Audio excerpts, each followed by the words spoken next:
Bismillahirrahmanirrahim. Assalamualaikum warahmatullahi wabarakatuh. Kami dari kelompok 10 hari ini akan menyampaikan materi yang telah kita rangkum dan kita susun dengan judul kajian kritis terhadap ad-dakhil, jalur tafsir Bahaiyah dan Qadianiyah.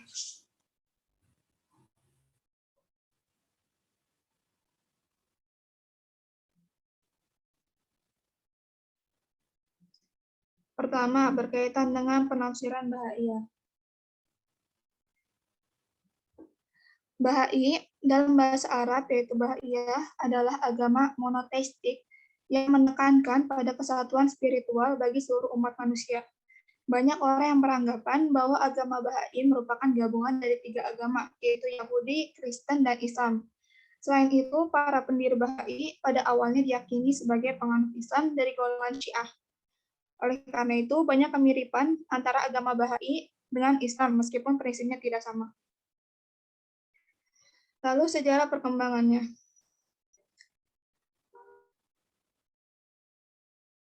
Pendiri agama Bahai bernama Ba'ullah.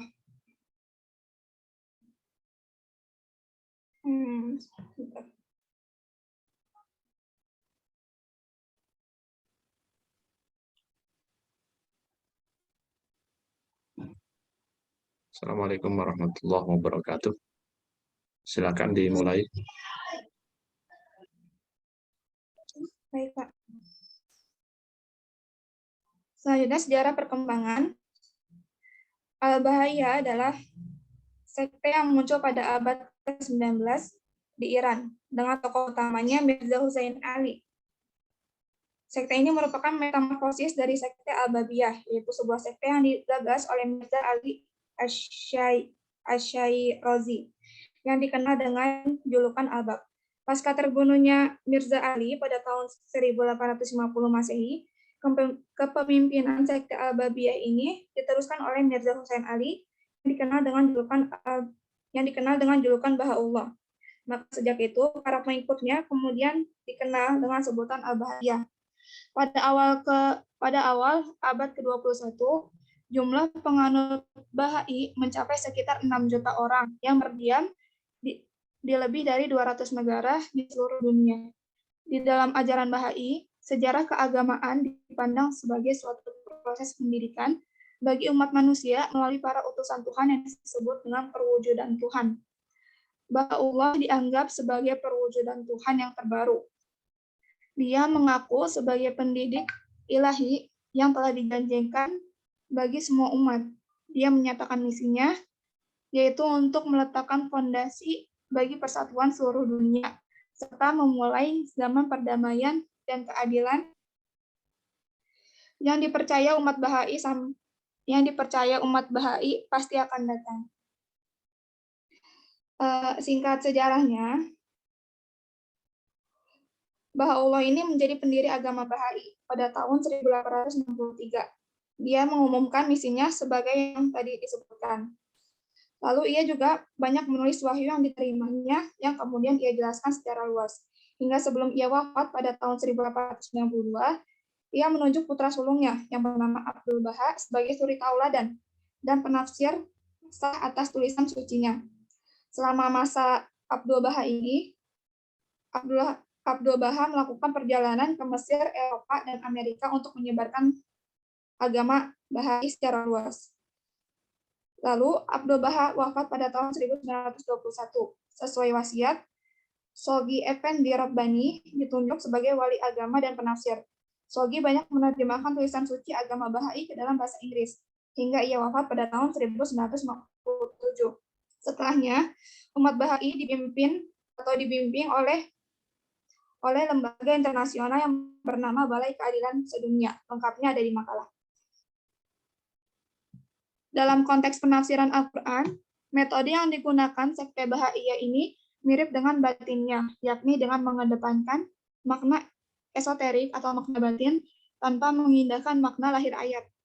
Metode ini mereka lakukan demi untuk mencari pembenaran atas ajaran dan dogma madhab, bukan untuk mencari kebenaran dan ajaran universal Al-Quran. Selanjutnya karya-karya dari Bahaiyah. Pertama ada kitab suci Al-Aqdas yang berisi tentang hukum-hukum Baha'ullah. Yang kedua, kitab Al-Iqon berisi penjelasan tentang kedatangan Baha'ullah. Ketiga, kalimat tersembunyi berisi bimbingan hidup yang ditulis oleh Baha'ullah ketika di pengasingan. Keempat, buku doa berisi berbagai macam doa kepada Tuhan Yang Maha Esa. Kelima, himpunan petikan tulisan suci Baha'ullah yang berisi kumpulan petikan dari tulisan suci Baha'ullah yang diterjemahkan ke dalam bahasa Indonesia. Berikut contoh syariat yang dibuat oleh Al-Baha yang terdapat dalam kitab Al-Aqdas. Kutipannya adalah sebagai berikut: telah difardukan atas kalian sholat dari awal masa balik sebagai suatu perintah dari Allah, Tuhan kalian, dan Tuhan Bapa dan kakek kalian terdahulu. Siapa yang mendapati dirinya merasa lemah, baik merasa sakit atau karena tua, Allah mengampuninya untuk tidak sholat sebagai salah satu karunia darinya. Sesungguhnya Allah Tuhan yang Maha Pengampun lagi Maha Mulia. Siapa yang tidak menemukan air, hendaklah ia menyebut 5 kali Bismillahirrahmanirrahim dengan nama Allah yang Maha Suci. Kemudian hendaklah ia memulai sholatnya. Inilah ketentuan hukum Tuhan penguasa alam semesta. Dari kutipan di atas, ajaran Al-Bahaiyah menyalahi ajaran Islam, bukan hanya dalam masalah ibadah, tetapi juga masalah akidah. Selanjutnya, contoh ad-dakhil tafsir Bahaiyah. Contoh penafsiran jenis ini adalah apa yang dilakukan Mirza Ali Muhammad terhadap Quran Surat Yusuf ayat 4. Bunyi ayatnya, Bismillahirrahmanirrahim. Ilqala Yusuf li abihi. Ilqala Yusuf li abihi. Ya abati inni ra'aitu ahada asyara kawkaba. Inni ra'aitu ahada asyara kawkaba wasyamsa wal qamara ra'aituhum li sajidin. Yang artinya, ingatlah ketika Yusuf berkata kepada ayahnya Yakub, wahai ayahku, sesungguhnya aku telah bermimpi melihat 11 bintang, matahari dan bulan. Aku melihat semuanya sujud kepadaku. Mirza menafsirkan ayat tersebut dengan mengatakan, maksud Tuhan menyebut Yusuf adalah jiwa Rasulullah SAW dan putra sang wanita suci Husain bin Ali bin Abi Thalib.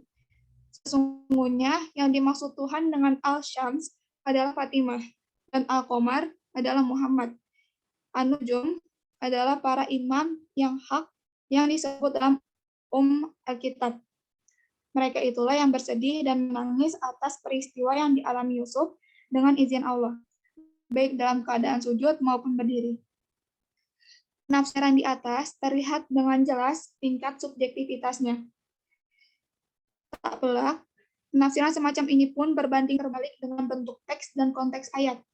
Dengan kacamata awam pun terlihat jelas bahwa ayat Yusuf, ayat keempat tadi, sedang bercerita tentang Nabi Yusuf dengan saudara-saudaranya.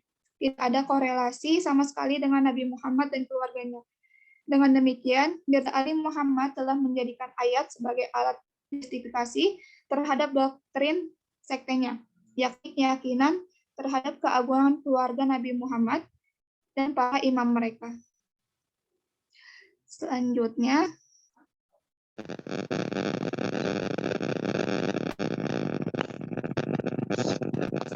penafsiran Qadianiyah yang akan dilanjutkan oleh Monisa.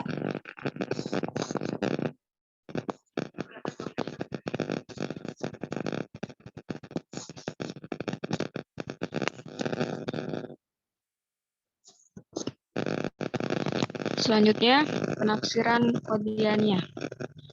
Al-Qadianiyah adalah sekte yang lahir pada abad ke-19 di Qadian, sebuah kota kecil yang terletak di distrik Gurdaspur, Punjab, India, di tangan Mirza Ghulam Ahmad.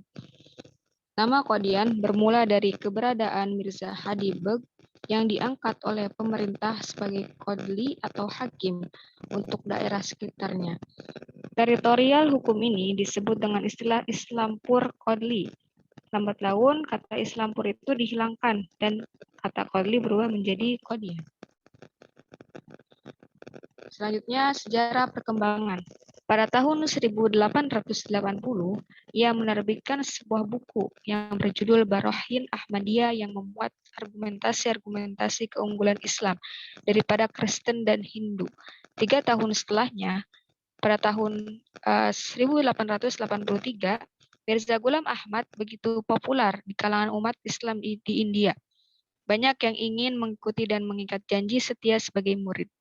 Dan pada tahun 1876, ayahnya sakit dan Ghulam Ahmad mengaku mendapatkan wahyu dari Tuhan bahwa sang ayah akan meninggal pada waktu sore hari.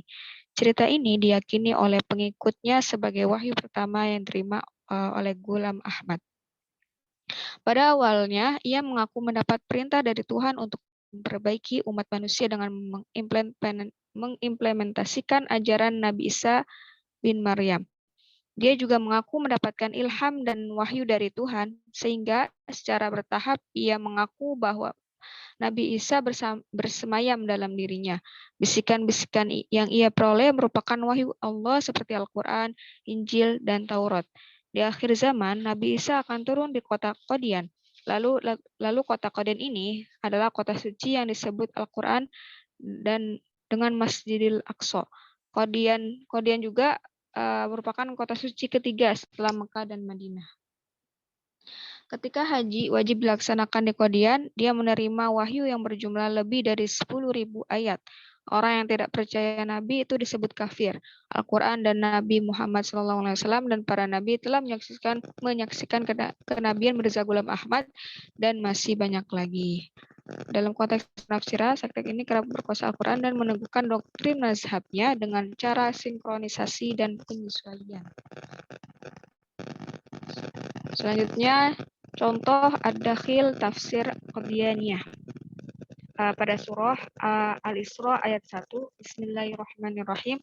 Subhanalladzi asra bi'abdihi laylan minal masjidil harami ilal masjidil aqsa alladzi barakna hawlahu linuriyahu min ayatina innahu huwas sami'ul basir.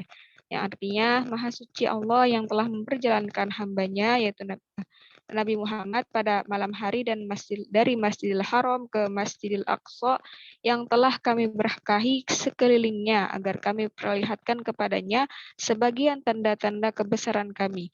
Sesungguhnya dia Maha mendengar lagi Maha melihat. Yang dimaksud Mirza Ghulam, yakni Masjidil Aqsa adalah Masjid Qadian. Jika dikatakan bahwa Masjid Qadian sama bahkan mengguguli Masjidil Haram dan Masjidil Aqsa, maka bepergian ke Masjidil Qadian itu sama dengan berhaji atau bahkan melampauinya. Membaca penafsiran semacam ini tentu sangat mengelikan. Betapa tidak, secara tekstual dan kontekstual, jelas ayat di atas secara sedang berbicara tentang perjalanan Isra Mi'raj Nabi Muhammad SAW yang dimulai dari Masjidil Haram, kemudian melewati Masjidil Aqsa sebelum akhirnya sampai ke Sidratul Muntaha. Pembicaraan ayat yang begitu jelas kemudian dipahami oleh Mirza Ghulam Ahmad dengan menariknya ke dalam konteks yang sangat lokal, yakni Masjid Qadian. Penafsiran semacam ini tentu jauh dari konteks ayat dan memporandakan konstruksi Al-Quran. Karenanya, Faid menilainya sebagai tafsir esoterik irasional yang harus dijauhkan dari ranah penafsiran Al-Quran. Alih-alih memahamkan pembacanya, penafsiran ini justru membingungkan dan menjauhkan mereka dari petunjuk Al-Quran. Parameter yang digunakan oleh Fayyad untuk mengkritisi penafsiran Qadianiyah seperti ini sama dengan parameter kritik terhadap tafsir Batiniyah, yakni muwafaqat al-lughah dan syahadat al-syar'i. Artinya dilihat dari sejauh mana kesesuaian penafsiran tersebut dengan kaidah bahasa Arab dan ajaran syariah. Sekian, saya kembalikan kepada moderator.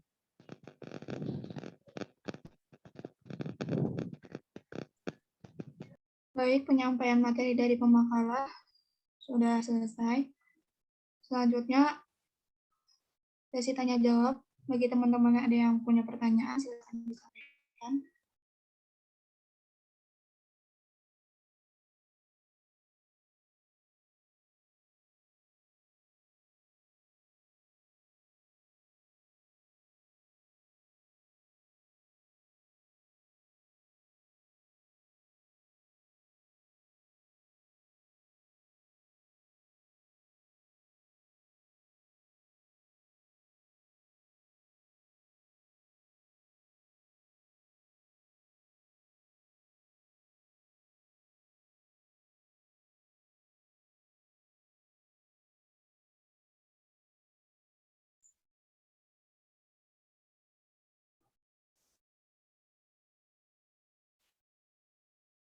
Bagaimana teman-teman? Apakah ada pertanyaan atau hal yang membingungkan dari materi ini? Atau barangkali ada yang mau nambahin?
Ada pertanyaan tidak, teman-teman?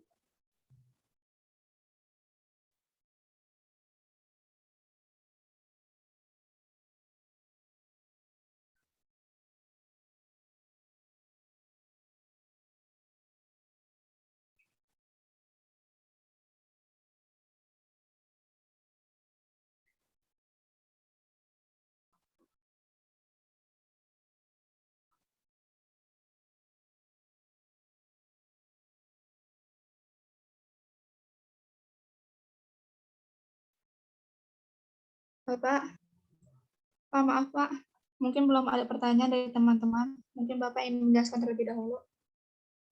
Baik, bismillah, alhamdulillah, wassalatu wassalamu ala rasulillah wa ala alihi washabihi wa man wala. Wa ba'd, terima kasih. Sekarang kita lanjutkan untuk diskusi mengenai tafsir dari dua sekte ya. Yang pertama adalah sekte Bahaiyah. Sekte Bahaiyah itu disebut juga sekte Babiyah, Al-Bab ya, nisbat kepada Babul Mahdi. Julukan bagi pendirinya yaitu Mirza Ali Asy-Syairazi. Orang Syiraz. Syiraz ini salah satu daerah di Iran ya. Jadi Mirza Ali Asy-Syairazi ini dulunya pengikut Syiah ekstrim ya. Kemudian setelah menjadi kaya ya dalam dunia perdagangan, belajar tentang ilmu kedokteran, ilmu astronomi ya, dan seterusnya. Lalu di ujungnya dia kemudian bertemu dengan seorang Kazim Ar-Rashdi Al-Jailani ya, yang kemudian belajar dari Kazim Ar-Rashdi ini beberapa ilmu, terutama ilmu tasawuf falsafi. Semenjak itu dia mengalami titik balik ya, dari yang sebelumnya bisnismen, ya, astronom, kemudian juga tabib gitu ya. Kemudian mengalami titik balik dan menjadi seorang pengikut tasawuf, tapi tasawufnya tasawuf falsafi ya, bukan tasawuf amali atau tasawuf akhlaki. Sehingga dalam perjalanan kehidupannya kemudian mulai ada sedikit keanehan-keanehan sampai pada tahap mengaku sebagai Babul Mahdi. Jadi pintunya Imam Mahdi. Jadi kalau ingin bertemu dengan Imam Mahdi, maka harus mengetuk pintunya dulu. Nah, pintunya itu adalah Mirza Ali Asy-Syairazi. Nah, pengikutnya yang percaya dengan pengakuan itu, maka disebut dengan nama Al-Babiyah, nisbat kepada gelar. Ya, gelar Mirza Ali Asy-Syairazi yaitu Babul Mahdi. Dikata Al-Bab, pintu ya. Jadi pengikutnya Al-Babiyah. Nah, setelah ngaku sebagai Babul Mahdi, lambat laun banyak muhibbinnya, banyak pecintanya, ya, lupa diri, akhirnya mengaku sebagai seorang nabi.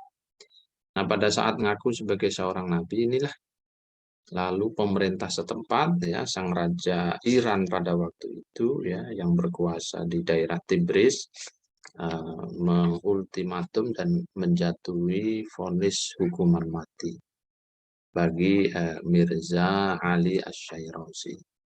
Maka sang raja pada waktu itu Nasiruddin Shah yang menguasai daerah Tibris Iran itu menjatuhi hukuman mati dan dihukum mati pada tahun 1850.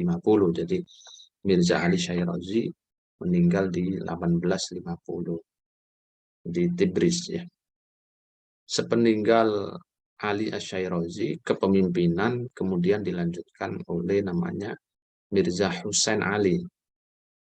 Mirza Husain Ali memimpin dan terus ya mengalami peristiwa pengkultusan yang berlebihan sebagaimana dialami oleh Ali Asy-Syairazi, dan karena itu kemudian Mirza Husain Ali ini dijuluki dengan Bahaullah. Bahaullah. Nah, orang-orang yang percaya dengan ajaran Mirza Husain Ali yang bergelar Bahaullah tadi disebut dengan nama Bahaiyah, nisbat kepada gelarnya sang pemimpinnya yaitu Mirza Husain Ali.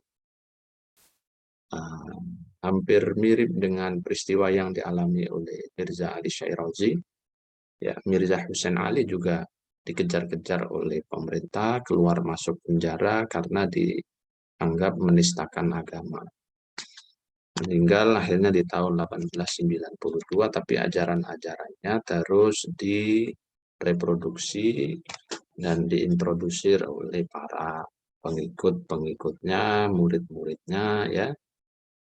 Nah, bahkan dalam catatan dokumen yang sampai kepada kita, sekte Bahaiyah ini kemudian sampai berani menganggap pemimpin-pemimpin atau imam-imam mereka sebagai nabi.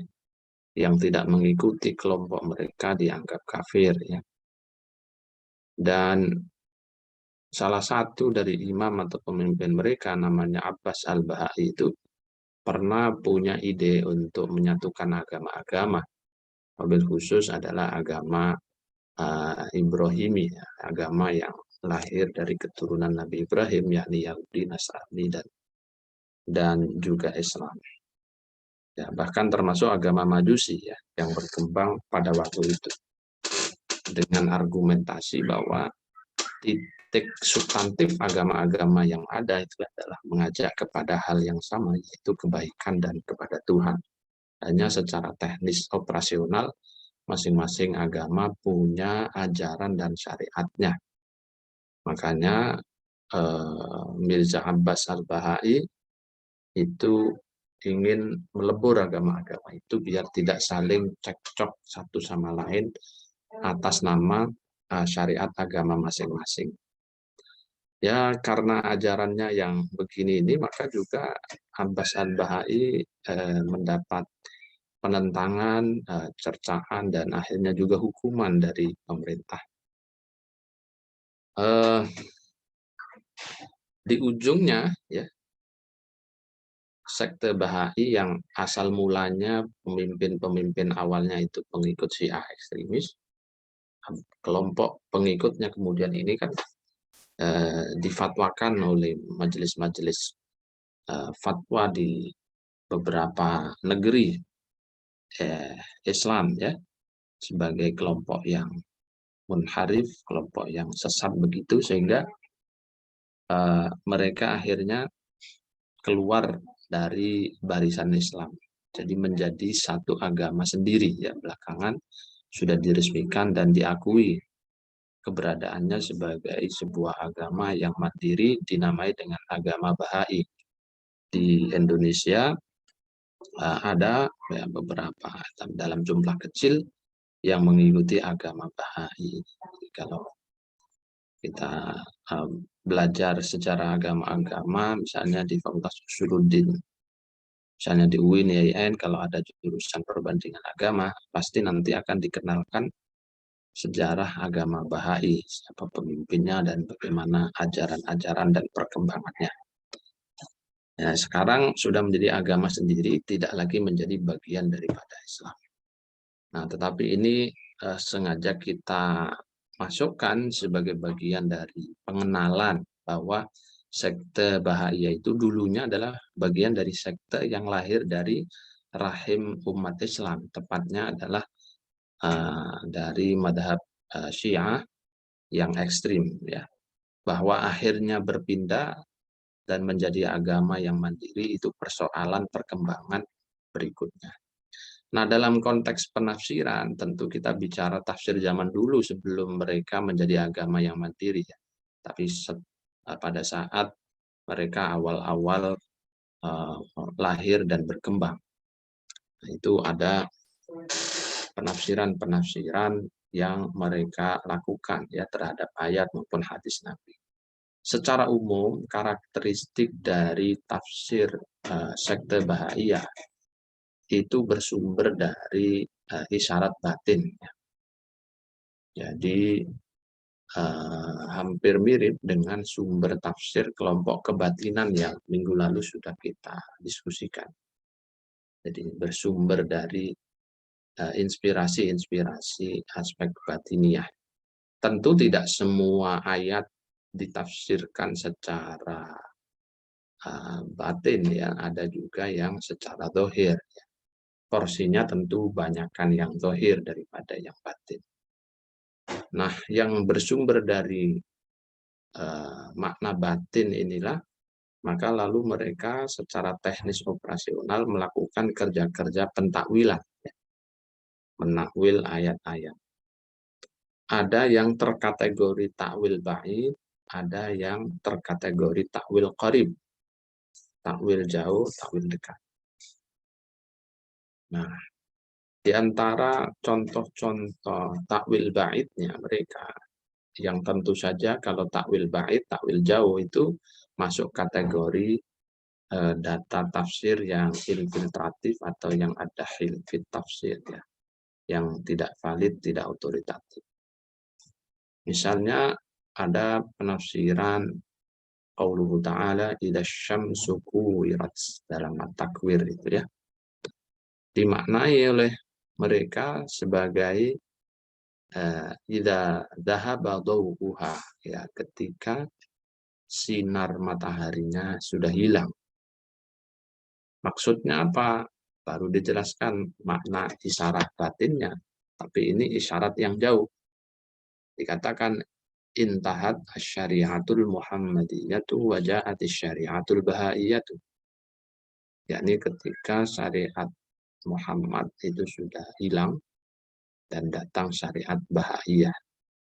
Nah, ini kan takwil yang sangat jauh dari konteks ayat, terkesan dipaksakan, dan juga tidak seiring, tidak sejalan dengan siyakul kalam dari ayat At-Takwir 1 ya. Sehingga ini masuk dalam kategori ad-dahil fit tafsir, data yang tidak valid dan tidak otoritatif.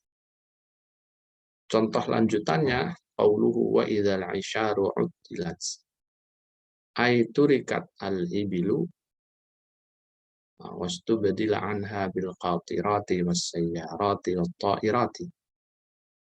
Ya, ketika alat transportasi manual seperti unta itu sudah ditinggalkan, lalu diganti dengan moda transportasi lain seperti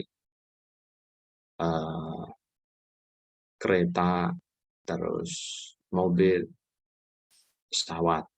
Nah, ini kan takwilun ba'id sekali ya.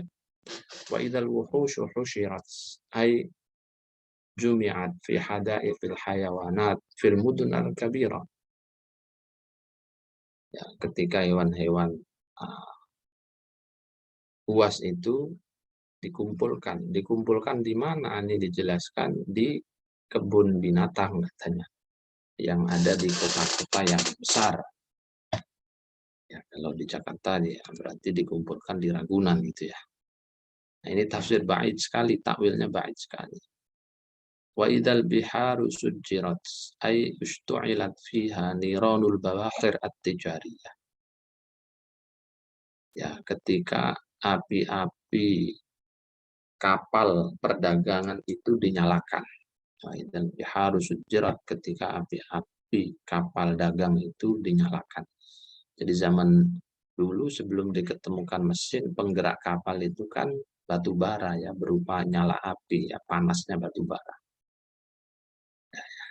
Makanya dimaknai, dipakai untuk menjelaskan wa idzal biharu sujirat.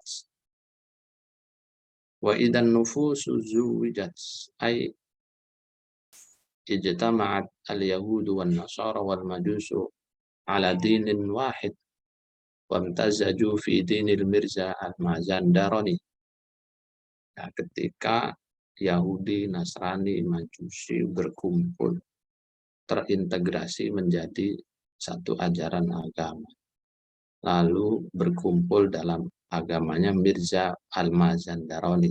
Ini tentu takwil yang jauh sekali ya. Ini contoh takwil yang jauh, makanya masuk dalam kategori ad-dahil fit tafsir atau penafsiran yang tidak otoritatif.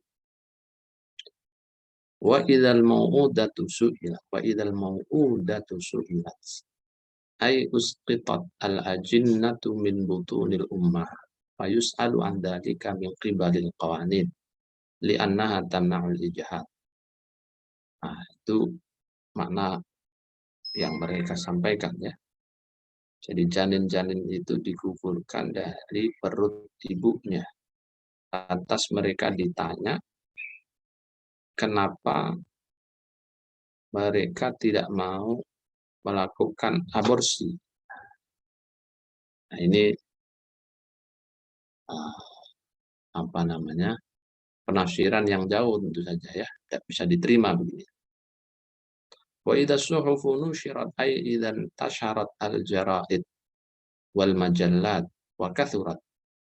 ya, ketika koran-koran, majalah-majalah itu bertebaran dan banyak sekali.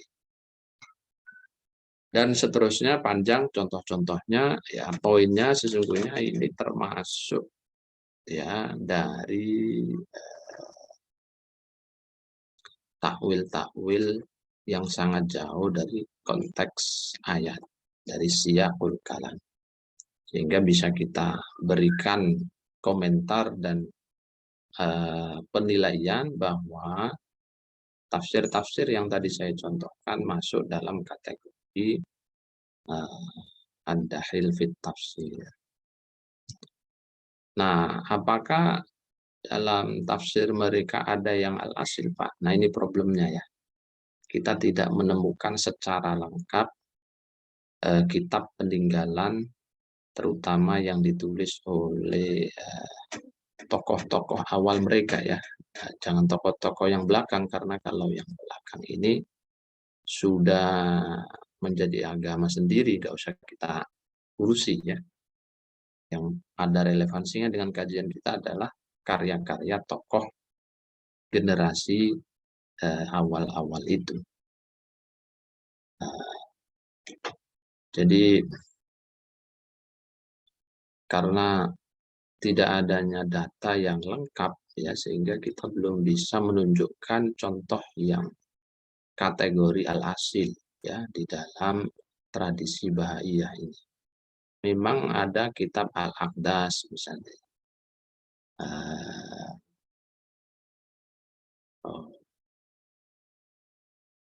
Tapi penjelasannya tidak detail ya. Artinya tidak semua ayat Al-Quran itu diberikan penafsiran dalam kitab Al-Aqdas.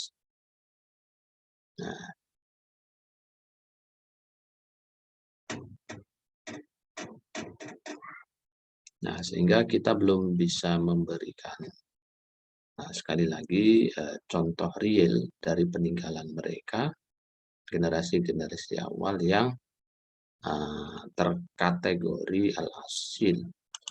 Nah, tadi yang saya sampaikan itu adalah kategori ad-dakhil gitu ya.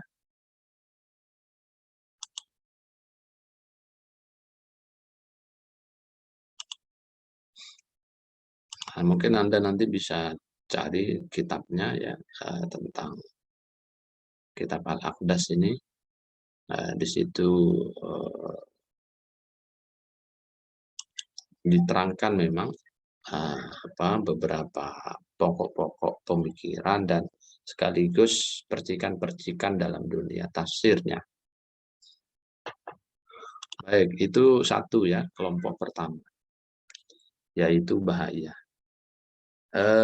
Kemudian yang kedua itu ada kelompok Qadianiyah. Qadianiyah itu nisbat kepada Qadian yang tadi sudah disampaikan pemakalah ya, satu desa atau kota kecil di India yang menjadi awal mula munculnya gerakan ini ya. Gerakan yang diproklamirkan oleh Mirza Ghulam Ahmad. Makanya selain disebut Qadianiyah, populer di Indonesia itu dengan kelompok Ahmadiyah, sekte Ahmadiyah. Nisbat kepada pendirinya yaitu Mirza Ghulam Ahmad. Mirza Ghulam Ahmad meninggal di 1908 ya, sedikit lebih dulu dari Mirza Ali Asy-Syairazi tadi. Kalau Bahaiyah munculnya di Iran, maka Qadianiyah ini munculnya di Qadian India, di tangan Mirza Ghulam Ahmad. Nah, kenapa Mirza Ghulam Ahmad ini kemudian mengembangkan pemikiran-pemikirannya? Itu kalau dalam sejarahnya kan Mirza Ghulam Ahmad ini ya keluarga dari keturunan yang kaya raya. Ya, kakeknya itu termasuk tuan tanah di Punjab, India. Jadi ya tuan takur lah kalau dalam film India itu kira-kira ya, kaya raya. Lalu terjadi konflik dengan Singh ya. karena mungkin pendatang ya. Jadi kakek buyut Mirza Ghulam ini sebagian mengatakan berasal dari Iran ya, dari Persia, hijrah ke India. Sebagian ada mengatakan dari Yaman, macam-macam lah sejarahnya. Tapi intinya kemudian terjadi konflik ya, peperangan antar klan ya, antara nenek moyang dari keluarganya Mirza Ghulam Ahmad sama klan Singh di sana di Punjab. Singkat cerita kalah dan semua harta kekayaan kakeknya itu kemudian disita oleh lawannya, maka diusirlah ke Qadian gitu. Nah, lalu kemudian hidup dalam keterbatasan di Qadian, membangun dari awal bersama keluarganya, bersama tentu Mirza Ghulam merasakan ya dalam masih waktu kecilnya itu. Jadi ada semacam rasa dendam gitu kepada penduduk, terutama klan Singh yang telah merampas harta kakeknya. Lalu saat Inggris melakukan penjajahan ke India, memenangkan dan menguasai India waktu itu, seluruh kekayaan yang dimiliki oleh keluarganya Mirza Ghulam Ahmad ini dikembalikan oleh pemerintahan Inggris kepada ya keluarganya Mirza Ghulam Ahmad, dalam hal ini ahli warisnya adalah ayahnya. Nah, sejak saat itu mulai dekatlah Mirza Ghulam melalui ayahnya kepada pemerintahan Inggris yang menjajah India. Punya kedekatan, komunikasi, lambat laun dijadikanlah Mirza ini semacam ya mubaligh ya, atau dai kalau dalam bahasa kita ini, yang dipercaya menyampaikan gagasan-gagasan pemikirannya yang tentu harus pro kepada Inggris gitu ya. Maka mulai menyampaikan konsep-konsep tentang jihad dan lain-lain ya, di mana konsep jihadnya itu dia mengatakan tidak harus dengan fisik tetapi cukup dengan lisan dan tulisan saja. Nah, itu kan tidak kontekstual ya dalam zaman tersebut karena India sedang dijajah. Seharusnya pendapat yang dipakai untuk merebut kemerdekaan berarti ya harusnya jihadnya adalah jihad fisik, artinya perang, sebagaimana di konteks Indonesia. Dulu Hadratus Syekh Basyam Asy'ari mengeluarkan fatwa jihad perang melawan Belanda. Jadi siapapun yang berjarak 40 rumah dari pusat peperangan, maka dia harus wajib hukum ain, wajib ain hukumnya untuk mengangkat senjata melawan pasukan Belanda. Nah, itu tafsir kontekstual sesuai zamannya pada waktu itu. Nah, Mirza Ghulam Ahmad justru tidak kontekstual. Memang jihad itu macamnya kan banyak ya. Ada jihadun nafsi ya. Ada jihad dengan jiwa raga, dalam hal ini tentu adalah qital, jihad bermakna qital, jihad bermakna selain fisik ya, berarti harta, pikiran, lisan ya. Itu juga bagian dari jihad juga. Nah, kalau mau jujur, ya ini yang kritik para ulama yang tidak setuju dengan pendapatnya Mirza pada waktu itu. Harusnya Mirza fatwanya adalah melawan Inggris. Kenapa justru membela Inggris dengan mengatakan bahwa jihad fisik itu sudah ditutup dan yang harus digalakkan adalah jihad non fisik, dalam hal ini lisan dan tulisan. Ya, secara teoritis benar, tetapi secara kontekstual di India pada waktu itu tidak bisa dibenarkan oleh masyarakat India. Karena apa? Karena negaranya sedang dikuasai asing. Nah, mulai saat itulah ya terjadi polemik-polemik ya, orang yang banyak melawan pidato-pidato dan fatwa-fatwa daripada Mirza Ghulam Ahmad. Tapi Mirza Ghulam Ahmad sebagaimana dihujat oleh yang tidak suka, di sisi yang lain juga dielukan dan terus disorak-sorai oleh para penggemarnya, para muhibbinnya. Nah, karena itu terus bertambah ya, bertambah. Ya mungkin karena sudah banyak followernya, sehingga dia jumawa, mulai ada rasa jumawa. Maka dia mengaku pertama sebagai pembaharu, mujaddiduddin, pembaharu agama. Terus karena terus dilulukan oleh pengikutnya, berubah lagi. Dia berhalusinasi, ya kalau bahasa kita, menjadi Al-Mahdi Al-Muntadhar. Dia ngaku sebagai Imam Mahdi. Nah, terus semakin banyak followernya, likernya semakin banyak. Akhirnya dia ngakulah sebagai Al-Masih Al-Mau'ud, sebagai Isa Al-Masih yang dijanjikan akan turun di akhir zaman. Tapi pengakuannya itu dengan cara mentakwilkan ayat. Ya, dia takwilkan bahwa ya Al-Masih itu bukan berarti fisiknya yang turun, kata dia. Tetapi yang turun itu bermetamorfose, semacam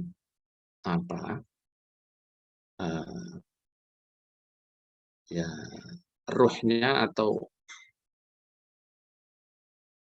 spiritnya itu yang kemudian semacam menitis ya kepada seseorang, dan dialah yang memenuhi prasyarat itu. Makanya dia mengaku sebagai Al-Masih Al-Mau'ud, sebagai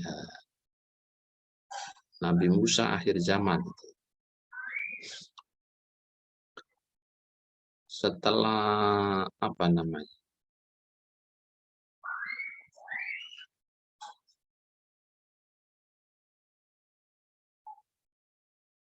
setelah dia mengaku sebagai Al-Masih, kan dikritik oleh banyak orang. Bagaimana Anda mengaku sebagai Al-Masih? Dalam hadis disebutkan bahwa Al-Masih itu nanti turunnya kan di Damaskus, sementara Anda itu di Punjab, India, lalu diusir ke Qadian. Pokoknya tidak relevan dengan hadis. Nah, untuk memenuhi apa yang ada di hadis itu, maka dia takwilkanlah hadis-hadis itu. Nah, ditakwilkan, setelah ditakwilkan, dibangun pula semacam menara, ya, menara putih sangat tinggi gitu, sebagai bukti bahwa ya Damaskus yang dimaksud dalam riwayat itu ya Punjab, karena dalam riwayat itu kan disebut nanti ada menaranya ya menjulang tinggi berwarna putih, maka dibangun menara tinggi warna putih di Punjab sana.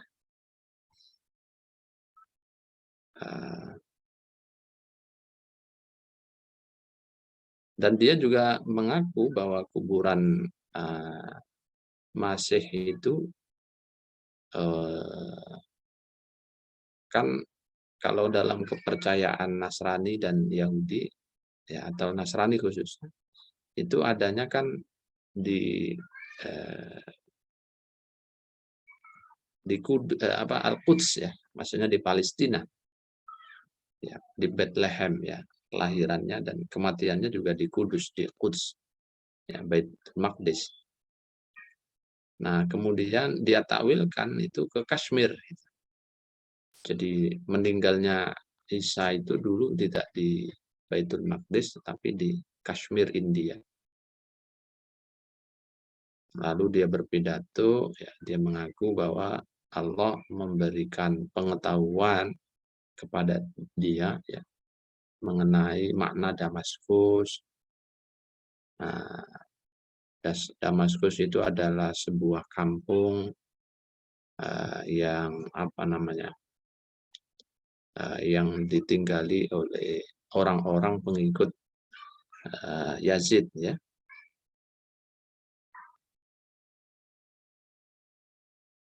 Ya, kita semua tahu, kata dia, Yazid itu kan pemimpin yang dolim, Yazid bin Umayyah kemarin, ya.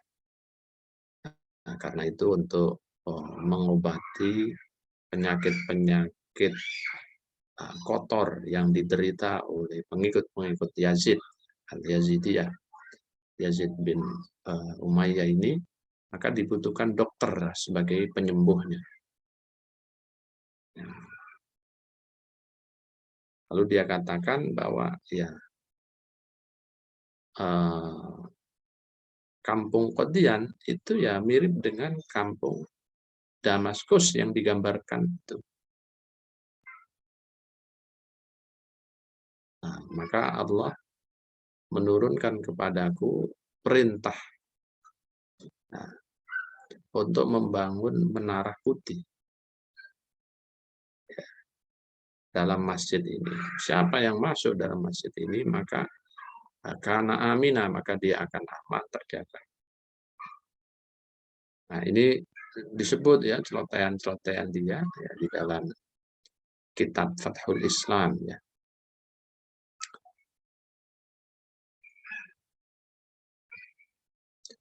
Tidak sampai begitu, tidak hanya berhenti di situ, ya. Di antara tafsiran-tafsiran yang masuk kategori dahil itu, ya, dia sebutkan juga bahwa yang dimaksud dengan qauluhu ta'ala wa awainahuma ila rabbatin dzati qarari wa ma'in, dia katakan bahwa innal murada biha al-masih wa ummuhu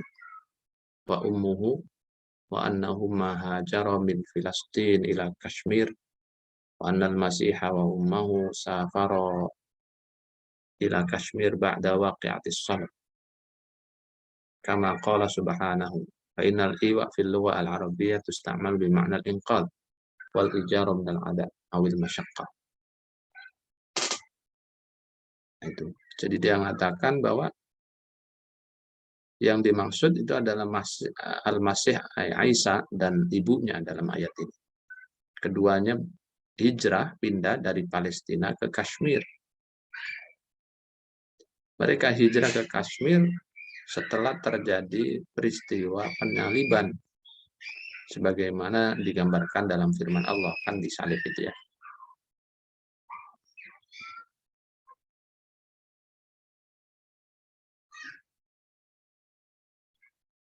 Karena itu Allah kemudian setelah Al-Masih dan ibunya itu berpindah, peristiwa itu dikejar lalu disalib. Nah, itu kan lari katanya ke Kashmir, lalu di Kashmir itu diberikan tempat lah, Roboah, itu tempat yang tinggi, ketinggian, lalu datar di atas ketinggian itu. Nah, itu Roboah. Dan itu adanya di India.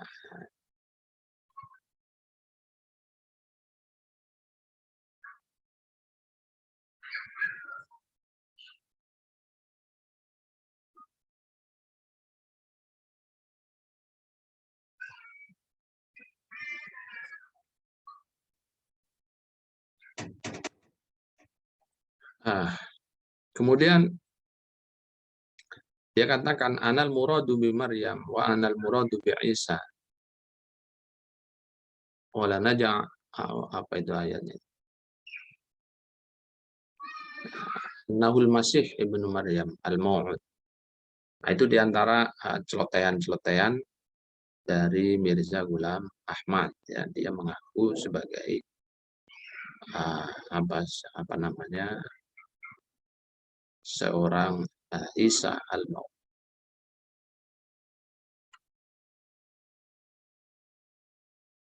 Puncaknya Mirza Ghulam Ahmad ini ngaku sebagai nabi. Makanya ketika ada ayat khataman nabiyyin, wa ma Muhammadun illa rasul. Apa itu ayatnya? Yang ada wa khataman nabiyyin ya. Ujungnya itu. Dia memaknai wa khataman nabiyyin. Itu khatam di situ tidak dimaknai sebagai akhir nabiyyin.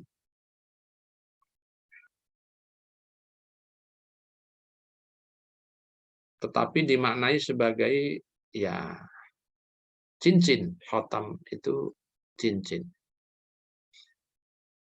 Cincin itu fungsinya sebagai zinatun, sebagai perhiasan. Ya, kata dia ini isyarat terhadap kedudukan Nabi Muhammad ya, yang sangat agung, sangat mulia, sehingga layak untuk dijadikan sebagai pemimpin para nabi. Jadi khotam di situ bukan berarti nabi terakhir, kata Bashiruddin, ini anaknya ya, dalam tafsir Shogir. Bukan nabi terakhir, tapi khotam an-nabiyyin itu adalah menunjukkan keindahan Nabi Muhammad, baik secara fisik maupun secara akhlak, sehingga beliau layak untuk ditunjuk sebagai pemimpin para nabi. Nah, ditakwilkan jauh seperti itu oleh Bashiruddin Mahmud. Kenapa ditakwilkan? Karena dia punya konsep tentang kenabian bapaknya. Kalau ayat wa khataman nabiyyin itu dimaknai akhir an-nabiyyin, nabi terakhir, berarti konsep kenabian Mirza Ghulam Ahmad itu terbantahkan dengan ayat itu. Makanya dia takwil agar konsepnya diterima oleh orang awam, terutama pengikutnya. Nah, sehingga takwilannya seperti itu. Nah, takwilan ini kalau kita ukur dengan kategori dalam analisis kritis ya, dunia penafsiran, maka ini tidak memenuhi kaidah-kaidah takwil ya. Jadi sumber-sumber penafsiran baik yang berasal dari akal maupun yang berasal dari isyarat batin ya, itu kan harus memenuhi prasyarat-prasyarat ya. Nah, prasyarat yang digunakan oleh siapa ini?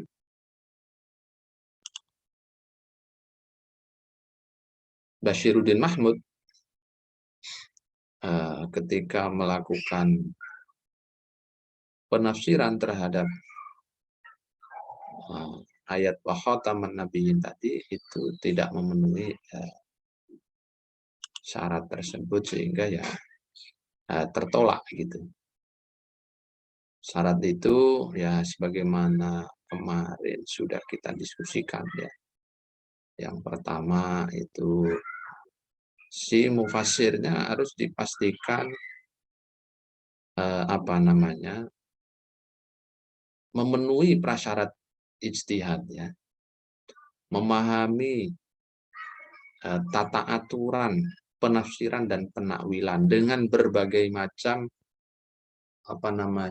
piranti-pirantinya, tools yang dibutuhkannya, tentang madlulatul alfat, maqasidul alfat, itu harus paham dia. Mana qat'iyat, mana dhanniyat, asbabun nuzul, nasih mansuh, dan seterusnya. Ya, mantuk, mafhum, itu harus dikuasai oleh muawwil, oleh penafsir yang menggunakan sumber ra'yi maupun sumber batin. Nah, yang kedua, syarat takwil itu boleh diterima ya, makna yang digunakan atau yang dipilih oleh si muawwil atau si mufassir itu minal ma'anil lati yahtamiluha al-lafdhu nafsuhu.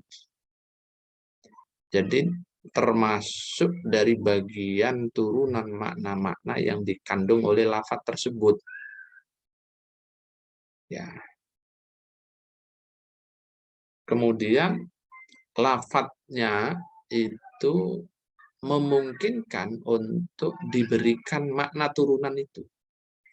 Kalau tidak memungkinkan, ya jangan dipaksakan walaupun dia bagian dari turunannya.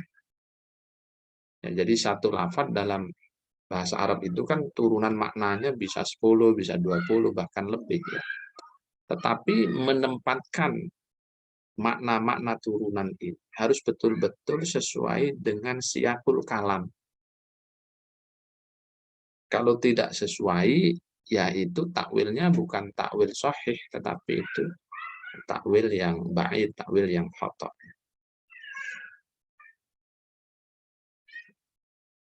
Yang kemarin misalnya saya contohkan kata teh. Teh itu kan kalau di kamus maknanya banyak ya. Ada 5, ada berapa itu makna turunan. Nah, teh itu berarti ya minuman yang sudah diseduh dengan air. Bisa juga teh itu adalah pohon teh. Teh itu berarti adalah teh sasetan atau kemasan. Bisa juga dalam bahasa Sunda teh itu ya kakak, kakak perempuan. Nah, dalam memilih salah satu makna turunan dari kata teh, ini contoh gampangannya saja. Ini kan kita harus mengetahui siyakul kalamnya. Ya kan? Jangan orang, misalnya siyakul kalamnya itu begini, teh mau kemana teh? Lalu Anda maknai teh itu sebagai minuman, kan salah. Hanya dengan alasan, Pak, salah satu turunan dari makna teh kan minuman memang Pak di kamus. Iya benar, kamusnya menunjukkan begitu. Tapi Anda menggunakan makna itu untuk siyakul kalam. Struktur kalimat yang tadi saya contohkan, teh mau kemana teh? Lalu Anda maknai sebagai minuman, ya itu tidak tepat. Ya, itu maksudnya ya, syarat kedua. Jadi harus betul-betul takwil ini, ya baik sumber akal maupun sumber batin itu harus satu tadi muawwil mufassirnya itu punya syarat, memenuhi syarat-syarat berijtihad, ya menguasai ulumul Quran dan lain-lain. Yang kedua, makna yang dia pakai ya itu dipastikan adalah makna turunan. Tetapi tidak semua makna turunan. Tapi makna turunan yang sejalan dengan siyakul kalam. Ya. Kalau tidak ya bisa bahaya. Nah, kalau Bashiruddin Mahmud tadi wa khataman nabiyyin.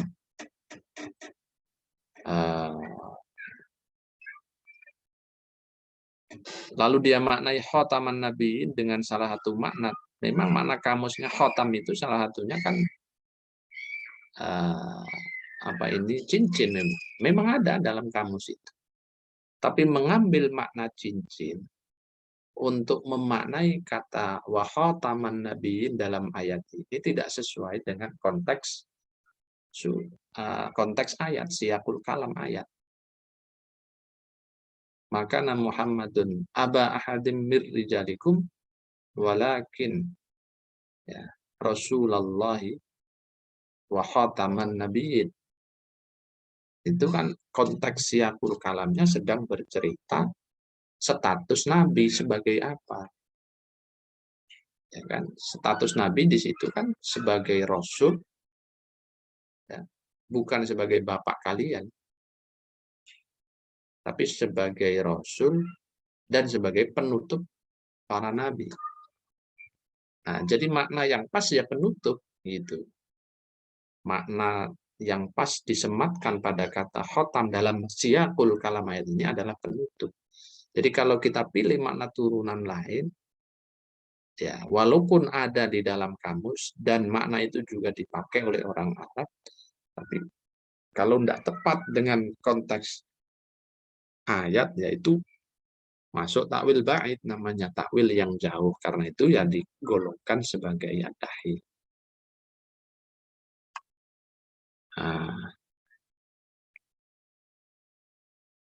Syarat yang ketiga, alla yata'arad at-ta'wilu ma'a nusus qat'iyyatid dilalah. Jadi hasil takwilannya, hasil tafsirannya itu tidak boleh bertentangan dengan nas-nas yang qat'iyatud dilalah.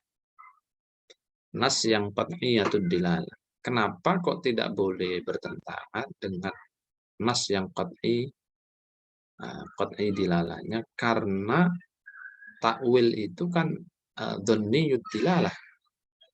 Yang dhonni, kaidah umumnya ya, yang dhonni itu harus mengikuti yang qat'i.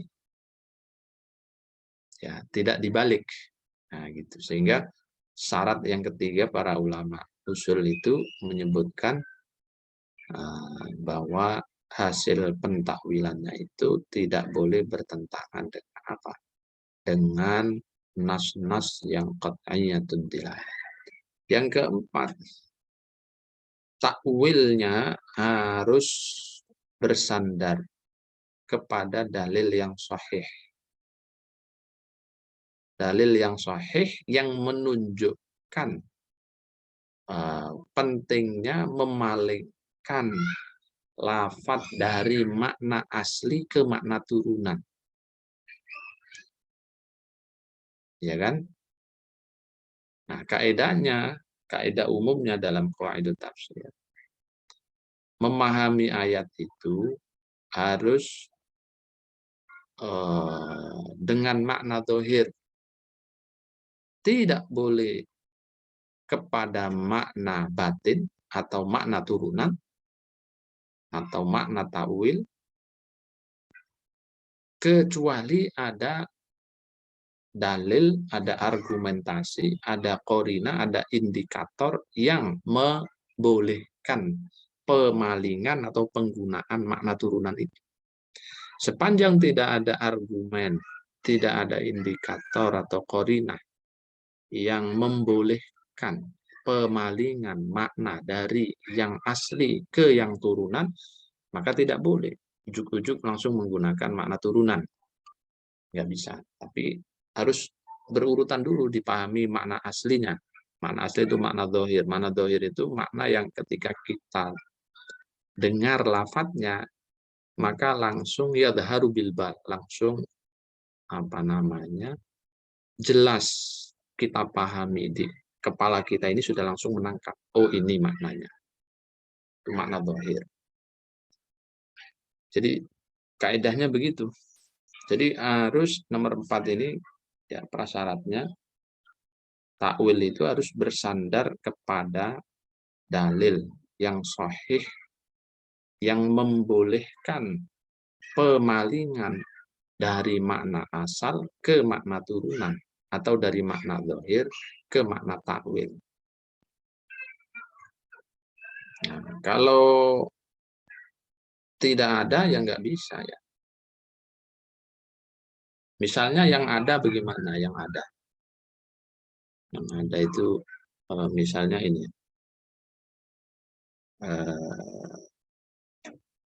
ya ayat-ayat sifatnya Tuhan gitu ya. Itu kan ada qarinah yang membolehkan kita atau bahkan mengharuskan kita untuk menggunakan makna turunan daripada makna zahir aslinya. Misalnya Ar-Rahmanu 'alal 'arsy istawa, misalnya istiwa itu. Makna zahirnya kan bersemayam. Tapi ini menjadi problem kalau makna zahir atau makna asalnya ini kita gunakan. Problemnya apa? Problemnya akan mewariskan pemahaman kepada pembaca tafsir, ya, khususnya pembaca-pembaca yang awam, ya, bahwa Tuhan itu ya seperti manusia yang bersemayam di sebuah tempat. Nah, itu mengganggu akidah. Padahal dalam ayat yang lain, laisa kamitslihi syai'un, Tuhan itu pasti tidak sama dengan apapun, ya, termasuk dengan makhluknya yang bernama manusia. Tidak bisa, ya, tidak akan sama. Ada dalilnya itu, makanya kemudian kita pakai makna turunannya, kita takwil dengan menggunakan makna turunan. Jadi istiwa ya dimaknai misalnya al-qudrah gitu ya, kekuasaan Allah. Pun demikian ayat tentang apa itu? Janahal dzulli itu apa ayat? Birrul walidain itu kan. Kita diminta untuk apa namanya? Merendahkan janah kita. Nah, manusia kan nggak punya janah ya. Janah itu apa? Janah itu sayap kan makna zahirnya, mana aslinya. Nggak ada manusia punya sayap. Kalau ada manusia punya sayap, itu orang lari semua gitu. Ya, itu adanya di legenda-legenda manusia punya sayap. Nah, makna asli dari kata janah itu kan sayap. Kalau ayat ini janah hadzulli minar rahmah itu kita maknai secara asli zahir, makna zahir ayat, maka tidak nyambung. Masa kita disuruh menundukkan apa ini sayap kita, padahal kita tidak punya sayap. Dalam konteks seperti ini kita harus menggunakan makna turunan. Nah, ketika makna turunan kita pakai, itu namanya makna takwil. Nah, kita pakai makna turunan. Janahal dzulli minar rahmah itu berarti apa? Nah, dalam bahasa Jawa andap asor atau sopan santun ya kepada orang tua. Ya, makna sopan santun, makna andap asor kepada orang tua itu bukan makna dohir janahad dzulli, tapi itu adalah makna takwilnya, makna turunannya. Dalam bahasa yang lain, makna turunan itu bisa dari mafhumnya. Ya. Mafhumul ayat. Nah, itu takwil yang qarib, takwil yang boleh, yang dekat. Tapi kalau model takwil yang ba'id, seperti yang dilakukan Bashiruddin Mahmud dalam tafsir as-saghirnya, ketika menafsirkan tadi wa khataman nabiyyin, maka Muhammadun aba ahadin min rijalikum walakin Rasulullah wa khataman. Khatam nabiyyin dimaknai dengan cincin, ya itu tidak pas di situ. Itu berarti takwil ba'id karena tidak ada qarina.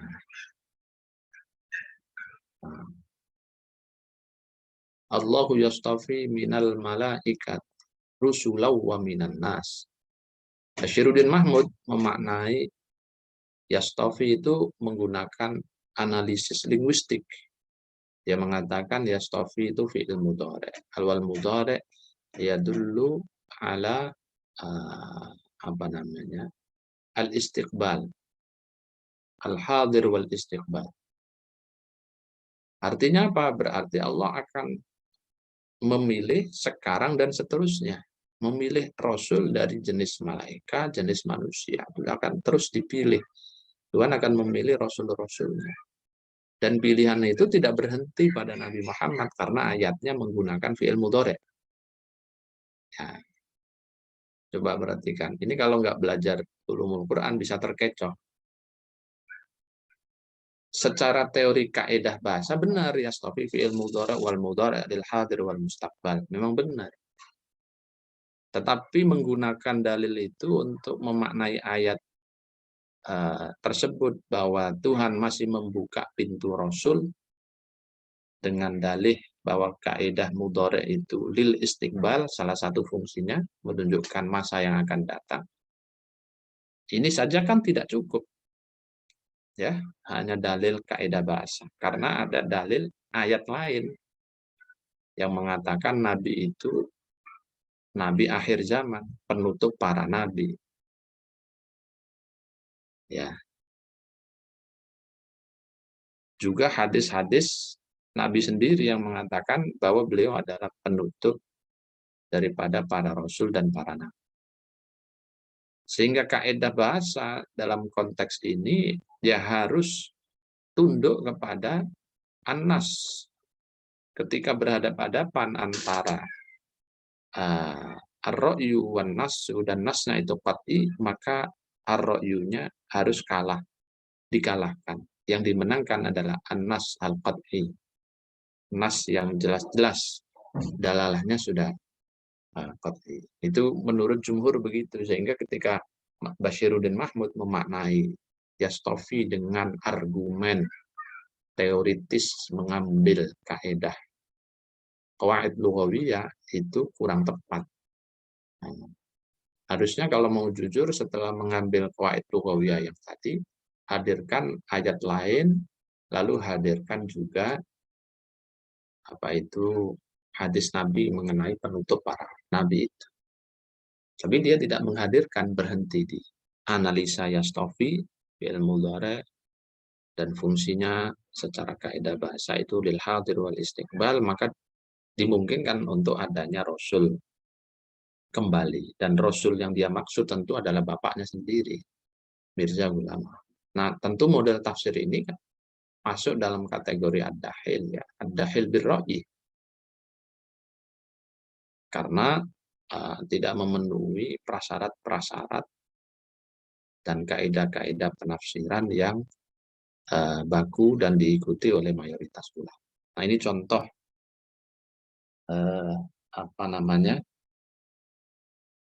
analisa kritis terhadap tafsir Qadianiyah atau Ahmadiyah Qadian. Ya, Ahmadiyah ini ada dua, ya, Ahmadiyah Qadian dan Ahmadiyah Lahori. Lahori itu dipimpin oleh Mirza Muhammad Ali, kolega dan murid daripada Mirza Ghulam Ahmad awalnya. Tapi pecah kongsi karena perbedaan pendapat. Di mana setelah kematian Mirza Ghulam Ahmad, nanti keamiran ini kan dipimpin oleh Bashiruddin Mahmud tadi, anaknya anaknya Mirza Ghulam Ahmad. Pandangan-pandangan Bashiruddin Mahmud itu pandangan yang mengkultuskan ayahnya, membuat rumusan-rumusan tentang kenabian Mirza Ghulam Ahmad dan seterusnya, sehingga Mirza Muhammad Ali itu memisahkan diri, membuat kelompok baru, pindah ke Lahore. Makanya ada Ahmadiyah Qadian, ada Ahmadiyah Lahore. Nah, secara prinsip dua-duanya memang Ahmadiyah, tetapi bedanya itu pada pengakuan kepada Mirza Ghulam Ahmad. Kalau yang Ahmadiyah Qadian mengakui sebagai nabi, tapi kalau yang Lahore, Muhammad Ali itu tidak mengakui Mirza sebagai nabi, hanya sebagai mujaddid saja, sebagai pembaharu. Itu ya, kalau Anda ingin baca tafsir dari Bashiruddin Mahmud, itu bisa di-download At-Tafsir Al-Kabir, karangan Bashiruddin Mahmud, sudah diterjemahkan dalam bahasa Arab. Tafsir Shogirnya itu juga ada versi terjemahan Indonesianya, walaupun agak langka, nggak ada di pasaran. Nggak tahu versi Arabnya ada atau tidak. Anda baca tafsir-tafsirannya, nanti akan bisa dianalisa mana yang al-hasil, mana yang ad-dahil. Dalam kitab itu ya tidak semuanya ad-dahil, tetapi ada juga penjelasan-penjelasan yang terkategori al-hasil. Demikian, jika ada hal-hal yang ingin ditanyakan mengenai dua sekte dan metodologi penafsiran serta contoh-contoh tafsir yang masuk kategori ad-dahil beserta parameter-parameter ta'wil. Silakan jika ada yang ingin ditanyakan.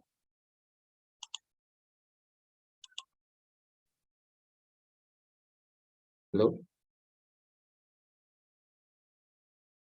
Halo, Pak. Cukup. Dengerin cerita sambil tidur ya. Karena yang cerita ngantuk. Seru, Pak, ceritanya. Nah, itu dicatat nggak begitu itu ya? Ini susah nih kalau online begini nggak kelihatan gitu ya. Iya, Pak, dicatat. Oke. Bapak, yang syarat mentakwil tadi yang pertama apa ya, Pak? Saya ketinggalan di situ, Pak. Yang pertama. Bukan ketinggalan, itu tandanya 2. Kalau nggak tidur, lagi chatting. Pak, biasa. Ya. Yang pertama harus memenuhi syarat-syarat sebagai seorang mujtahid. Ya, syarat-syarat sebagai seorang mujtahid.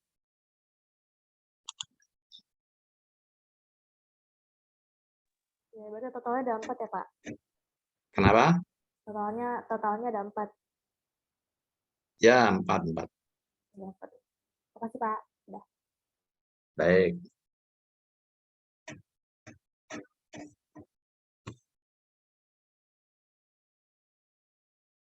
Ada lagi? Pak, saya mau bertanya Ya. yang mengenai penafsiran Qadianiyah itu, kan saya nyari-nyari karyanya ya Pak, itu tidak ada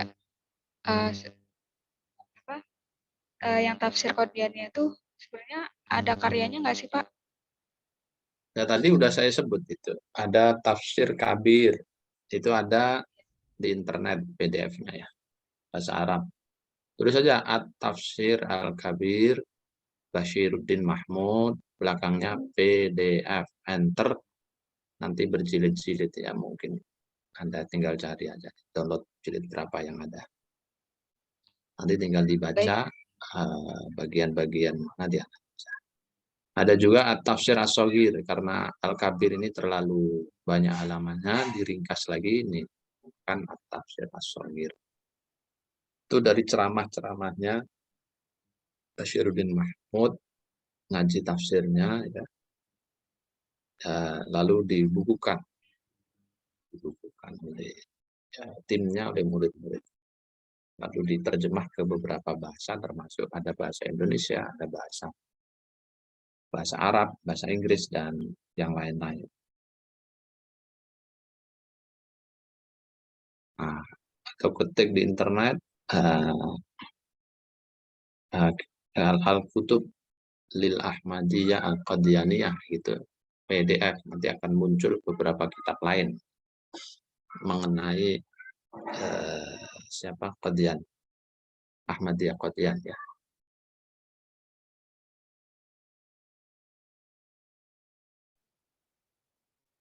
Baik Pak, terima kasih Pak. Baik, sama-sama.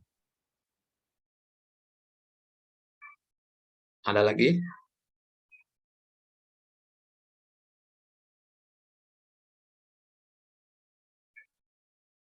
Cukup ya? Ya, ini waktu kan sudah mepet nih, mungkin paling tinggal 1 bulan lagi kita kuliah. Mudah-mudahan sih Ramadan sudah selesai semua ya pertemuannya, tinggal nanti ba'dal Id ujian gitu. Atau qoblal Id sudah ujian ya, tergantung nanti kesepakatan kita saja. Jadi tolong dipelajari dan mudah-mudahan sudah mendapat inspirasi. Ini saya mau nulis apa? Apakah kritik ad-dahil atau bagaimana ya? Karena pelajaran matlit itu kan outputnya harus menulis proposal ya. 1 bulan lagi harus dipikirkan dari sekarang. Biar tidak kena jurus kepepet, ilmu kepepet. Kalau jurus kepepet jatuhnya kopas, copy paste. Baik, saya kira cukup. Saya lihat lemes semua ini karena tidak kelihatan gambarnya. Kalau saya kan kelihatan fotonya, jadi masih semangat itu, fotonya senyum ya. Ya, terima kasih, kita akhiri dengan hamdalah, alhamdulillahirabbil alamin. Walafu minkum, wassalamualaikum warahmatullahi wabarakatuh. Waalaikumsalam warahmatullahi wabarakatuh. Banyak Bapak. Terima kasih, Pak.